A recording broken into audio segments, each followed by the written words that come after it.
I'm J.R. Church. Welcome to today's Prophecy in the News. I'm Gary Stearman. With us today, the author of this book, The Exodus Case, the third extended edition. Leonard Muller is going to join us in just a moment. You'll be amazed.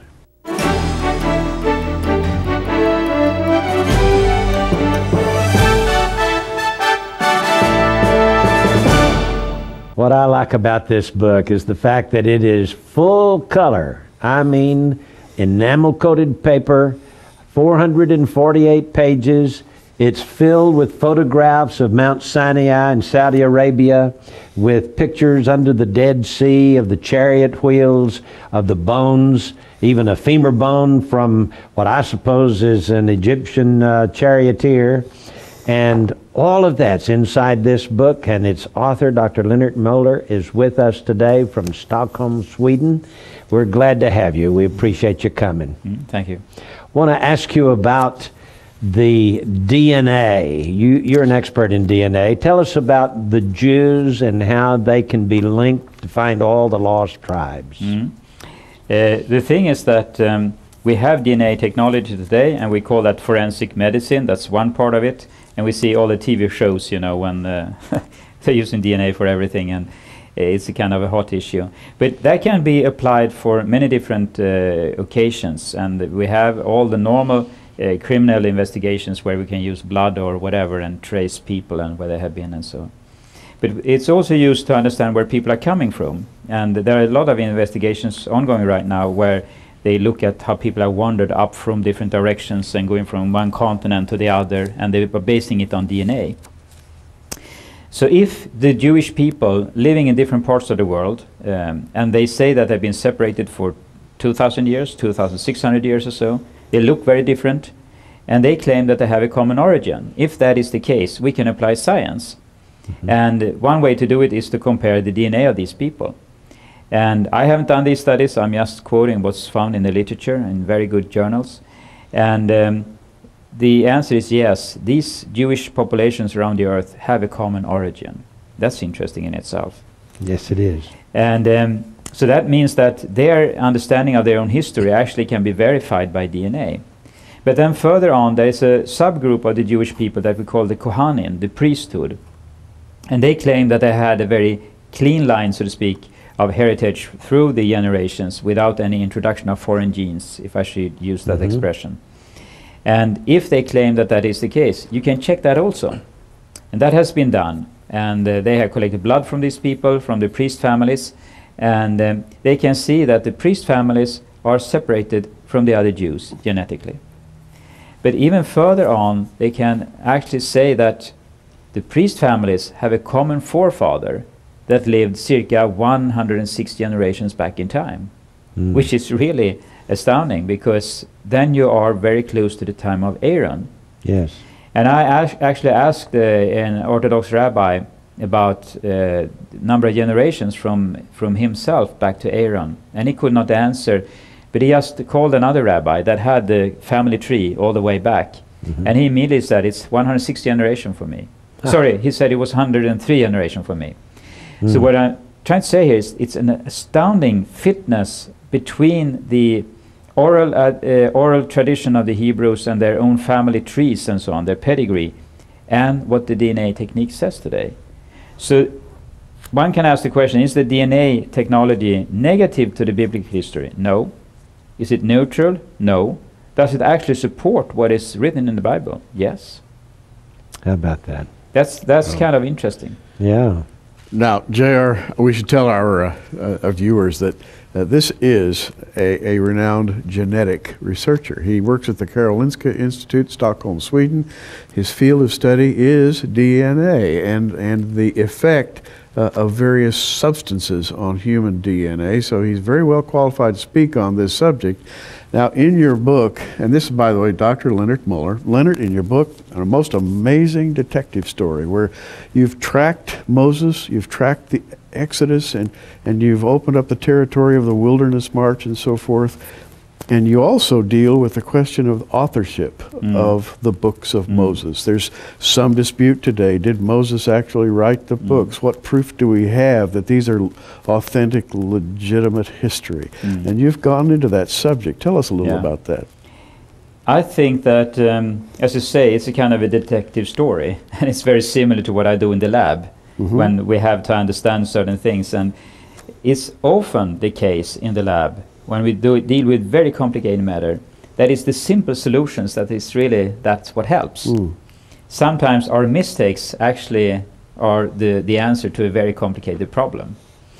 So when I look into the first books in the Bible, if we call them the books of Moses, if you want to have that expression, I just have a very simple way to approach it, and that is either Moses wrote it, which is said in the text, which is said in the New Testament. It's said by Jesus stating that Moses was writing these books.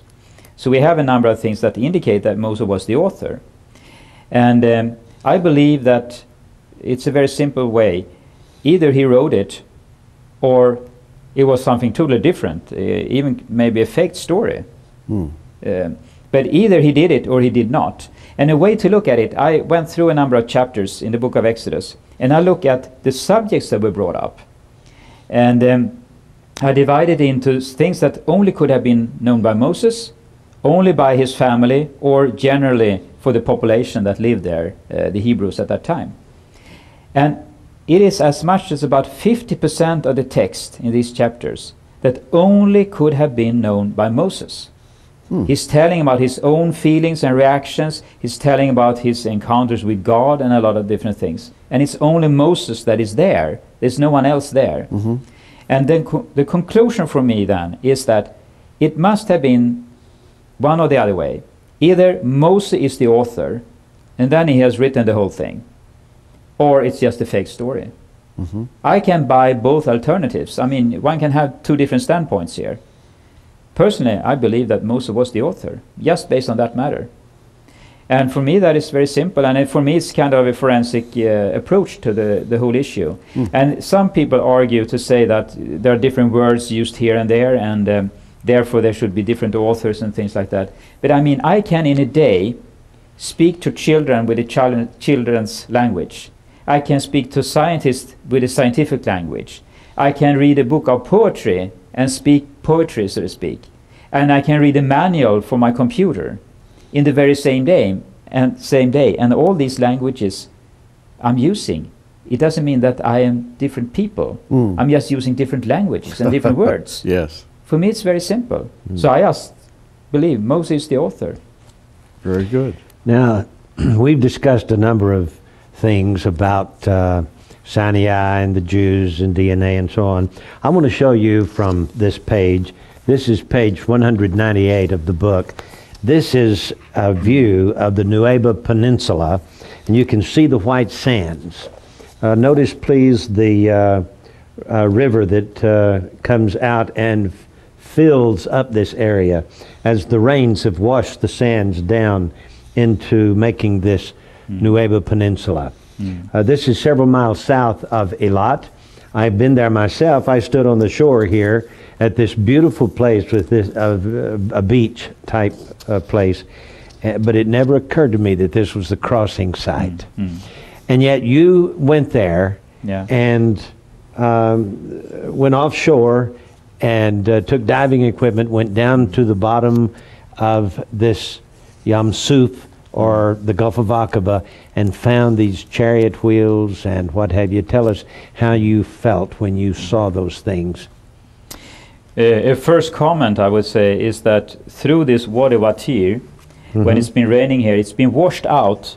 So therefore, in these very deep waters, there has been a kind of a, from both sides, the Saudi side today and the Egyptian side, there has been a kind of connection between these two sides, where it's very, very deep, 6,000 feet deep waters.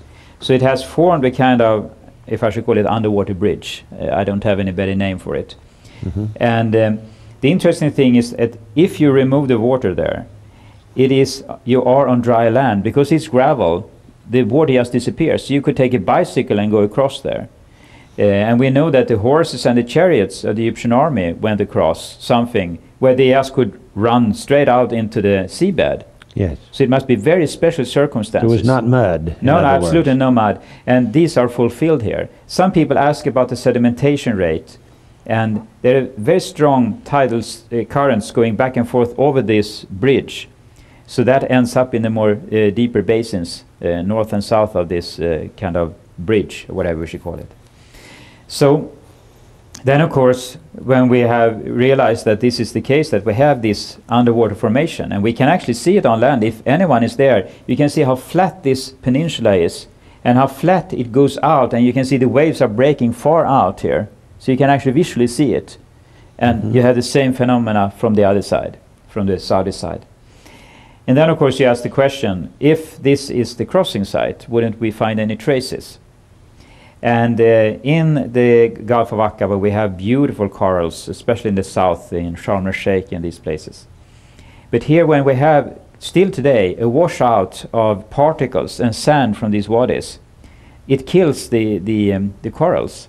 So the coral you find has just grown for a short period of time and kind of frozen the shape of what it has grown on. So we have been diving, and what I can say is that we see remains of humans. We see remains of oxen, or bulls or cows, if you like. We see remains of horses. We see remains of what we believe are chariots. And some of these are very regular in shape and form, and we can see spokes actually and a hub. We can see likely bodies of chariots. We can see, in one case, a rib cage of a human with the backbone and hip bones. We can see a perfect skull of a horse. And sometimes all these things are just twisted into one another in big piles. We see this on both sides, both the Saudi side and the Egyptian side of this. All the way across. All the way across. We haven't been in the midsection because it's a very politically hot water, where Saudi claims to have half, Egypt the other half, and Israel can be in the middle on international waters going up to Eilat. No one knows where the borders are. It's very sensitive waters. So what we can say is that, more from a forensic approach, if we should call it so, it has been a disaster there, thousands of years back in time, with animals like horses and oxen, humans, and chariots. What that represents, that's another thing.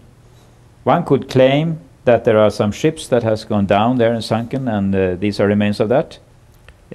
But seen in the perspective of this court case, it is a very important piece of a puzzle.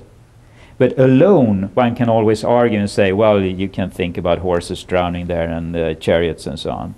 But in connection with what happened before, what happened after, and how you can put it all together, it's a strong piece of evidence. Yeah, we have the story in the Bible. Yes. And there's no other evidence for it being anything else. There is no other place, even over in the Gulf of Suez, where such a thing could happen. No way. I mean, this is the perfect spot, isn't it? Yeah. And the thing is that the story before this Nuweiba Peninsula, that is very important. So it's not just that they happen to be there. There is a long story in Egypt and different sites and directions, etc., etc. Many criteria that has to be fulfilled. So it's not just coincidence that we happen to be at Nuweiba. We come there for a reason, and then we started to dive, and then we saw these finds on the seabed. Amazing. Dr. Muller has assembled all of these detective story facts in the Exodus case. We have the third extended edition, 400 pages, and it's fabulous.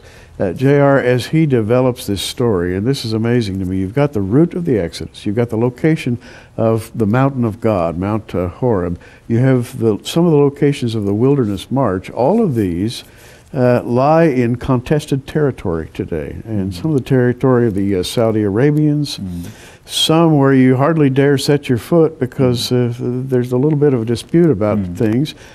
And it occurred to me as I talked to you before this program today that maybe the Saudis feel they have a secret to keep. Maybe they know about these things, and I asked you about that, and your answer kind of surprised me. Yeah, They know very well what this is about. There's no doubt about it. And there are many finds in today's Saudi Arabia that at that time was just the Arabian Peninsula. Saudi Arabia is a very young nation. It was formed 1932. I mean, it's one of the youngest nations we have on earth. Yes. So they know, and the reason I know that they know is that all these locations that has an origin with the Hebrews and the Israelites are fenced, and in many cases with barbed wire. There are signs, you're not allowed to go there, and you can go to Saudi, you can investigate anytime you like. But if you want to be within this time frame we talk about, nothing. You're not allowed to do it. You're not allowed to investigate it. You're not allowed to excavate it. You're not allowed to be there. You're not allowed to look at it. You're not allowed even to stop your car close to these sites. But that brings up a question, and I put this question to him, by the way. I'll do it again.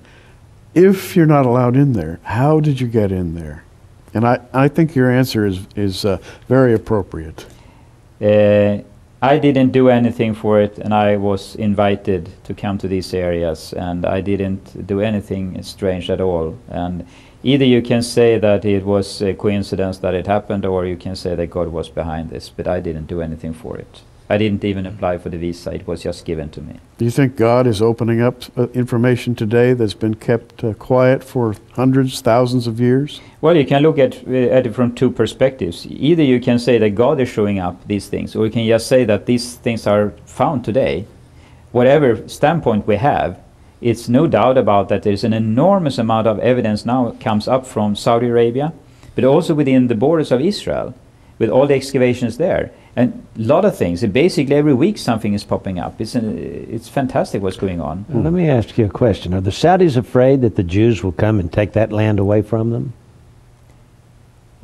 It's hard for me to really think in their way, but it is a disgusting thought for them that there should be something related to the Hebrews within their own land that would contaminate their land. Now, back in 1400 BC, there was no big population in Arabia, was there? No, it's interesting. If you just go Where'd to they come from? Yeah, if you go just to the common literature, it says that Saudi or the Arabian Peninsula was populated around the time of the Exodus, around 1500 BC. And then one can speculate who were the people there, where did they come from? From the biblical text we can know that it was a multitude or just a bunch of foreign people that joined the Hebrews on their route on the Arabian Peninsula. But when they are coming in to the promised land, into Canaan, there's no mentioning of these foreign peoples. So it's likely, from my point of view, that they are settled in the Arabian Peninsula, and that is the people that really became the Saudis today. Fascinating concept, isn't it? Yes, indeed it is. And you are a detective in every way, a scientist and a detective. But I cannot escape the feeling that the time is right for all these things to be known.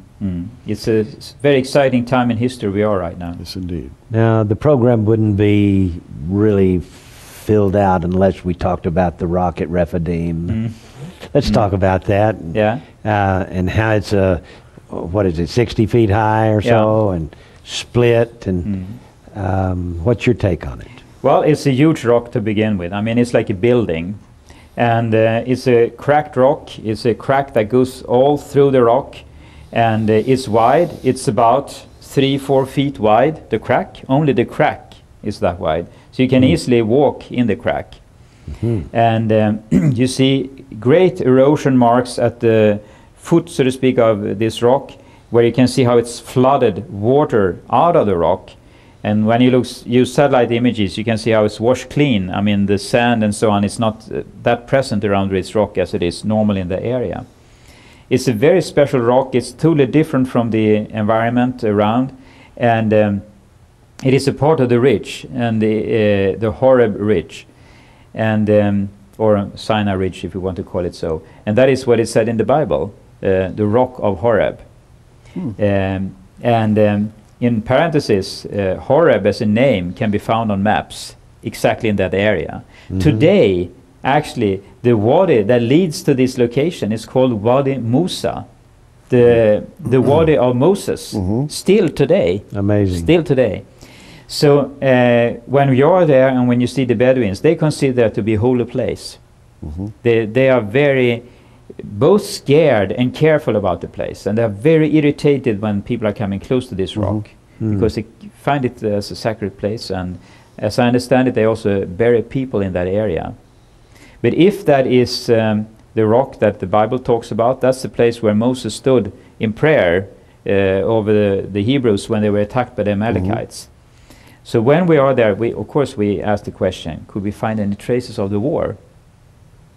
And you know these sling stones that was used in the old times, and we find a lot of them, and they're heavy. They are from 200 grams to 500 grams, up to half a pound to 1 pound in weight. And you can imagine if you make a leather strap and you turn it like this, and then you let it go like a bullet in the air, and you're hit by this in the head. I mean, it's an enormous impact on your skull. Yes. And we find that in that area, weapons like this, ancient weapons. And so you have the Wadi Musa, you called it, which would be, Wadi, I guess, is Arabic for dry riverbed. Yeah, we would say valley, basically. The Valley of Moses. Yes. And it shows that water has flowed right there through the desert. Yeah. In great quantity. In great quantity, yes. Amazing. On both sides of the mountain. On the back side, so to speak, we have Rephidim with the rock. On the front side, we have the stream from the mountain.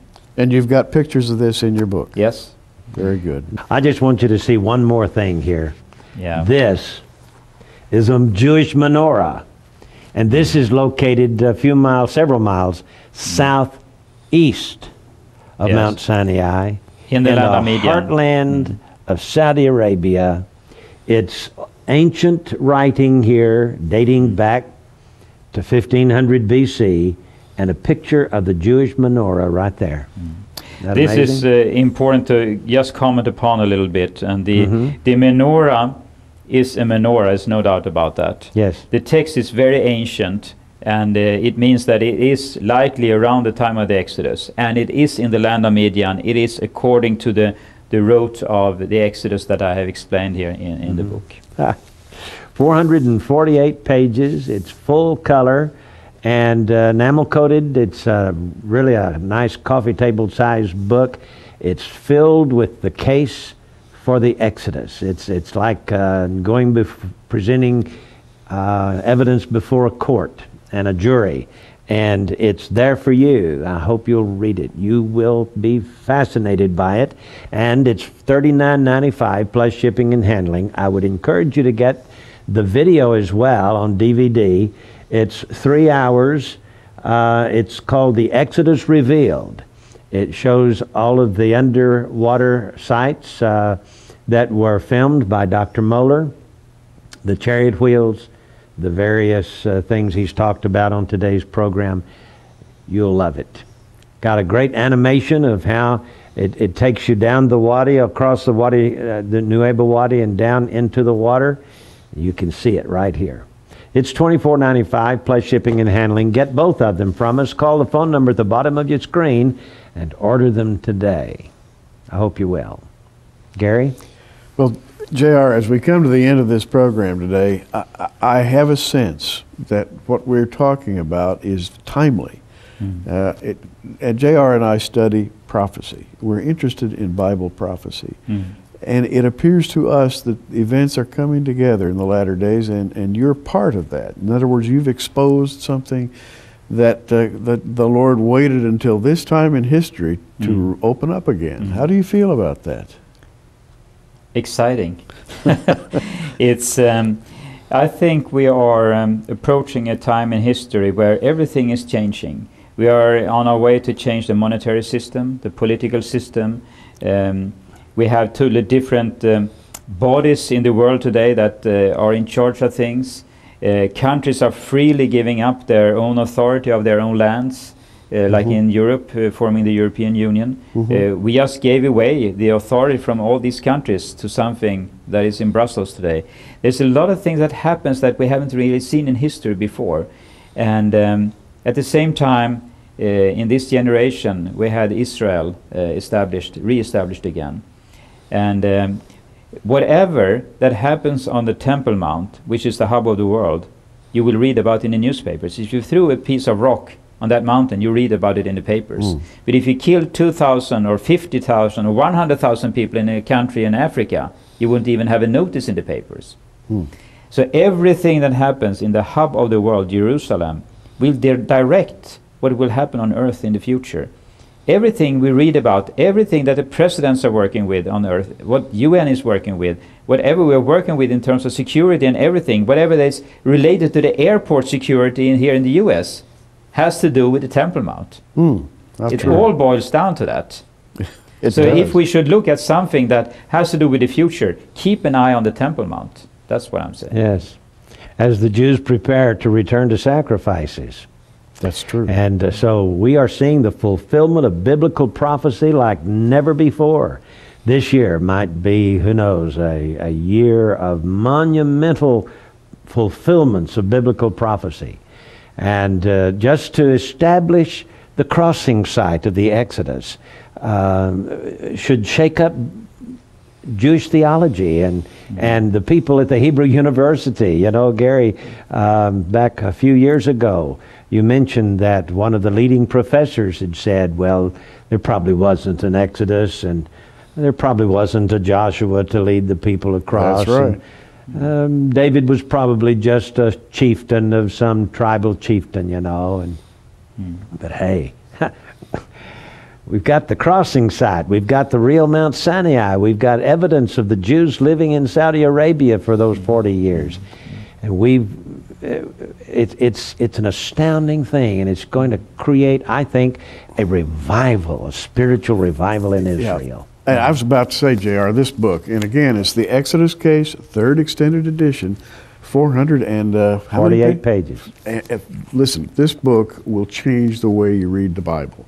It changed the way I read the Bible, I must say. It changed my perception of how God works among men. It's really an amazing book, and I have to congratulate you. And at the same time, I know that you feel that you were led in the process of writing the book. Yes. The first edition, the text of the first edition, I wrote in 2 weeks with my 2 index fingers. And now that's a miracle. That's not what I normally do when I write books. No. Well, we certainly appreciate your coming to be with us on today's Prophecy in the News. It's been a delight to see you again.